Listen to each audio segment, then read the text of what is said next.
নাগপুৰত অৱস্থিত RSS কেম্পত অনুষ্ঠিত হোৱা অখিল ভাৰতীয় ছাত্ৰ সন্মিলনৰ বাবে আমি অসমৰ পৰা এটা দল গৈছিলোঁ। তাৰে কিছুমান দৃশ্য তেওঁলোকে কেমেৰাত বন্দী কৰি ৰাখিছিল আৰু তেওঁলোকৰ পৰা ভিডিঅ'বোৰ লৈ ভাবিলোঁ আৰু ইয়াতে আপলোড কৰি থৈ দিওঁ, পিছত চাব মন গ'লে চাব পাৰিম, এটা অভিজ্ঞতা আছে।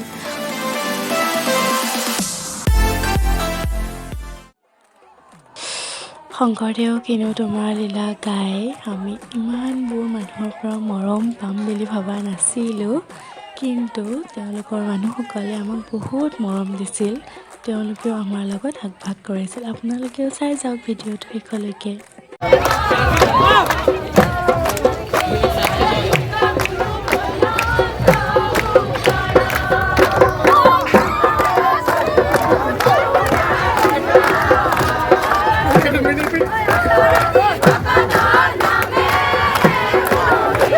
এয়া হৈছে আমাৰ শোভাযাত্ৰাৰ দৃশ্য।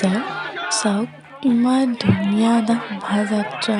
আমি নাগপুৰত অসমীয়া সাজপাৰ পিন্ধি, ডিঙিত গামোচা লৈ, হাতত জাপি লৈ, ঢোলৰ চেওত নাচি নাগপুৰত, মহাৰাষ্ট্ৰত গৈ আমি ইমান এটা সুন্দৰ শোভাযাত্ৰাত অংশগ্ৰহণ কৰিব পাৰিছোঁ। সেইটোৱে মোৰ জীৱনৰ এটা ভাল এটা অভিজ্ঞতা, এটা ধন্যৰ দিন আছিল মোৰ কাৰণে। আপোনালোকে উপভোগ কৰক।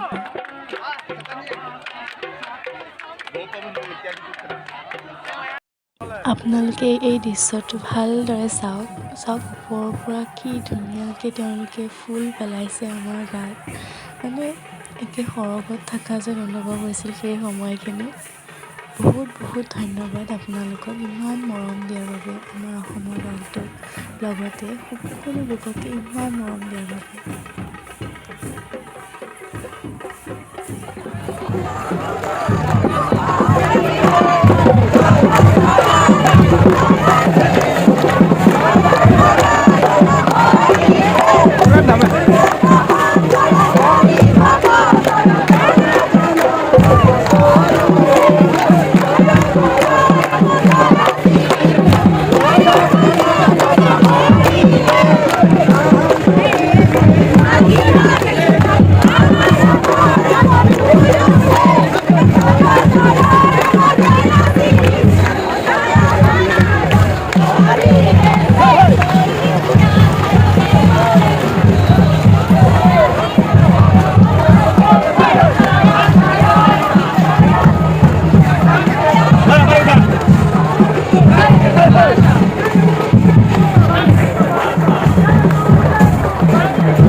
এয়া হৈছে ঢোল বাদন দৃশ্য। আমি ভাটিবেলাৰ সময়ত ঢোল বাদন দৃশ্য উপভোগ কৰিলোঁ প্ৰথমবাৰৰ বাবে জীৱনত। আপোনালোকে উপভোগ কৰক, বহুত ভাল পাব বুলি আশা ৰাখিলোঁ।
ইফালে বজাইছে ঢোল আৰু আমাৰ গাত তত নাইকিয়া হৈ গৈছে। সেইবাবে দিলোঁ এপাক ধুনীয়াকৈ নাচি।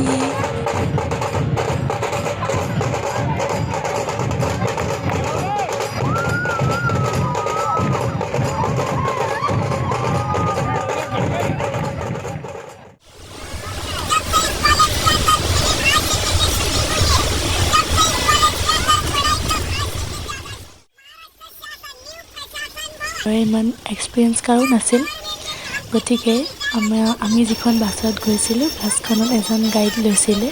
গাইডজনে আমাক সকলোবোৰ বস্তু সুন্দৰভাৱে বুজাই গৈছিল, কোনফালে কি আছে, কোনটো বস্তুত কি কাম কৰে, সকলো দেখাইছিল। তেওঁ কথাবোৰ বহুত লাহে লাহে কৈ আছিল আৰু বহুত জোৰ জোৰছে কৈ আছিল, কাৰণ গাড়ী বহুত চাউণ্ড আছিল। সেইকাৰণে মই আপোনালোকক বৰিং কৰিব বিচৰা নাই, সেইবাবে এটা সৰু ল'ৰা ছোৱালী ভইচ এটা দি দিছোঁ। মই ভইচটো স্কিপ কৰি দিছোঁ। শুনি যাওক, আপোনালোকে যদি বুজিব পাৰে বুজিব পাৰিব। তেওঁ বহুত ইণ্টাৰেষ্টিং কথাবোৰ কৈ আছিল, আপোনালোকে ভালকৈ শুনিলে বুজি পাব।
এইখন আছে মুম্বাই এখন ফেমাছ পাৰ্ক, যদিও বহুত ভিডিঅ' কৰিব নোৱাৰিলোঁ, অলপমান এইখন হৈছে আপোনালোকৰ বাবে মুম্বাইত থকা আৰৱ সাগৰ।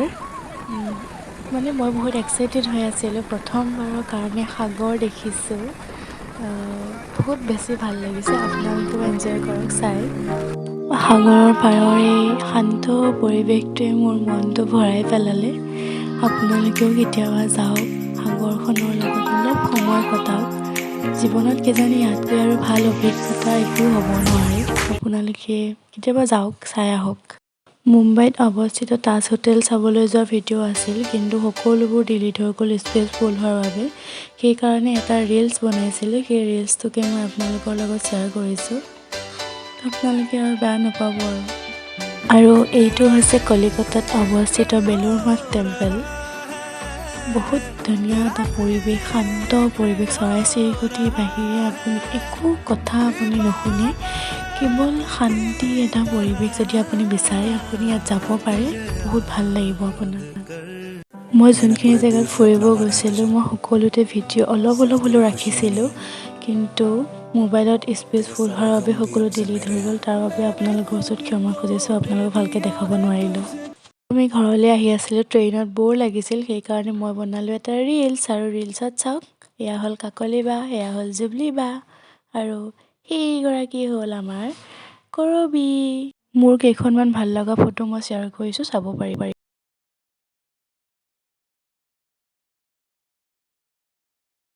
কেৱল দুদিনৰ ভিতৰত চিনাকি হৈ মোক ইমানখিনি সহায় কৰাৰ কাৰণে বহুত বহুত ধন্যবাদ ছোৱালীজনী।